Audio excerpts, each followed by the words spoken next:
Hi friends, ಸ್ಯಾಂಡಲ್ವುಡ್ಸ್ ಅಂತ YouTube ಚಾನಲ್ಗೆ ಸ್ವಾಗತ. ನಾನು ನಿಶ್ಚಿತ. ಕನ್ನಡದಲ್ಲಿ ಒಂದೊಳ್ಳೆ ಸಿನಿಮಾ ಬರೋದೇ ಇಲ್ಲ ಅಂತ ಹೇಳೋರು ಅರ್ಜೆಂಟ್ ಆಗಿ ನೋಡ್ಬೇಕಾಗಿರೋ ಸಿನಿಮಾ 17 ಪೃಥ್ವಿ ಕೋಣನೂರು ನಿರ್ದೇಶನದ ಈ ಸಿನಿಮಾ ಥಿಯೇಟರ್ಗೆ ಬಂದಾಗ ಅದೆಷ್ಟೋ ಜನರಿಗೆ ಗೊತ್ತೇ ಆಗಿರ್ಲಿಲ್ಲ. ಆದ್ರೆ ಅದೆಷ್ಟೋ ಫಿಲ್ಮ್ ಫೆಸ್ಟಿವಲ್ ಗಳಲ್ಲಿ ಈ ಸಿನಿಮಾ ಪ್ರದರ್ಶನಗೊಂಡಿದೆ, ಹಲವಾರು ಪ್ರಶಸ್ತಿಗಳನ್ನ ಸಹ ಪಡೆದುಕೊಂಡಿದೆ. ಇದೀಗ ಯೂಟ್ಯೂಬ್ ನಲ್ಲಿ ಈ ಸಿನಿಮಾವನ್ನ ಅಪ್ಲೋಡ್ ಮಾಡಲಾಗಿದೆ. ಸಮಯ ಮಾಡಿಕೊಂಡು ಒಮ್ಮೆ ನೀವು ಈ ಸಿನಿಮಾ ನೋಡಿ, ನಿಮ್ಗೆ ಒಂದೊಳ್ಳೆ ಎಕ್ಸ್ಪೀರಿಯನ್ಸ್ ಆಗೋದಂತೂ ಖಂಡಿತ. ಅದರಲ್ಲೂ ಹದಿಹರೆಯದ ಮಕ್ಕಳು, ಅವರ ತಂದೆ ತಾಯಿಗಳು ಈ ಸಿನಿಮಾನ ನೋಡ್ಲೇಬೇಕು. ಇದೊಂದು ಸಿನಿಮಾ ಅನ್ನೋದಕ್ಕಿಂತ ಹೆಚ್ಚಾಗಿ ಯಾವುದೋ ಒಂದು ನೈಜ ಘಟನೆ ನಮ್ಮ ಕಣ್ಮುಂದೆ ನಡೀತಾ ಇದೆ ಅನ್ನಿಸುವಷ್ಟು ಸಹಜವಾಗಿ ಮೂಡಿ ಬಂದಿದೆ. ಇನ್ನು ಇಲ್ಲಿ ಆಕ್ಟ್ ಮಾಡಿರೋ ಪಾತ್ರಧಾರಿಗಳು ಸಹ ಅಷ್ಟೇ, ನಾವು ನೀವು ಮಾತಾಡುವಷ್ಟೇ ಸಹಜವಾಗಿ ಮಾತನಾಡಿದ್ದಾರೆ.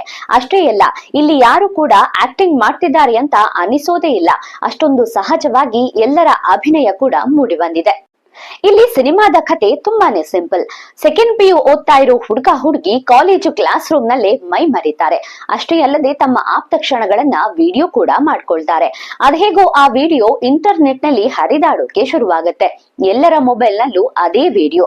ಇನ್ನು ಅವರ ತಂದೆ ತಾಯಿಯಂದಿರ ಪರಿಸ್ಥಿತಿ ಏನು, ಈ ಪ್ರಕರಣವನ್ನ ಕಾಲೇಜು ಆಡಳಿತ ಮಂಡಳಿ ಹೇಗೆ ಕಾರ್ಯನಿರ್ವಹಿಸುತ್ತೆ, ಈ ಪ್ರಕರಣವನ್ನ ನ್ಯಾಯಾಲಯ ಹೇಗೆ ತೆಗೆದುಕೊಳ್ಳುತ್ತೆ ಅನ್ನೋದೇ ಸಿನಿಮಾ.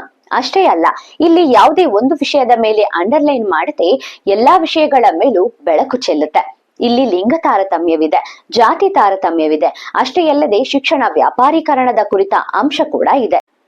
ಪ್ರತಿಯೊಬ್ಬರು ತಮ್ಮ ಸ್ವಹಿತಕ್ಕಾಗಿಯೇ ಬದುಕ್ತಾರೆ. ಅಷ್ಟೇ ಅಲ್ಲದೆ ಯಾರಾದ್ರೂ ಒಬ್ಬರು ಒಂಚೂರು ರಿಸ್ಕ್ ತೆಗೆದುಕೊಂಡ್ರು ಸಹ ಒಂದಿಬ್ಬರ ಬದುಕು ಬೆಳಕಾಗಬಹುದು. ಆದ್ರೆ ಎಲ್ಲರೂ ಇಲ್ಲಿ ತಮ್ಮ ತಮ್ಮ ಹಿತಾಸಕ್ತಿಗೆ ಆದ್ಯತೆ ಕೊಡ್ತಾರೆ ಅನ್ನೋದನ್ನ ಎಷ್ಟು ಕೂಲಂಕುಷವಾಗಿ ಹೇಳಿದ್ದಾರೆ ಅಂದ್ರೆ ಅದನ್ನ ನೀವು ಸಿನಿಮಾದಲ್ಲೇ ನೋಡ್ಬೇಕು.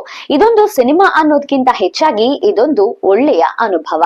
ಇನ್ನು ಯೂಟ್ಯೂಬ್ ನಲ್ಲಿ ಈ ಸಿನಿಮಾವನ್ನ ನೀವು ನೋಡಬಹುದು. ಈ ಸಿನಿಮಾ ಇಷ್ಟ ಆದ್ರೆ UPI ಸ್ಕ್ಯಾನರ್ ಮೂಲಕ ಅವರಿಗೆ ಹಣ ಪಾವತಿಸಿ ಮತ್ತಷ್ಟು ಅವರ ಇಂತಹ ಪ್ರಯತ್ನಕ್ಕೆ ಬೆಂಬಲ ಕೊಡಬಹುದು.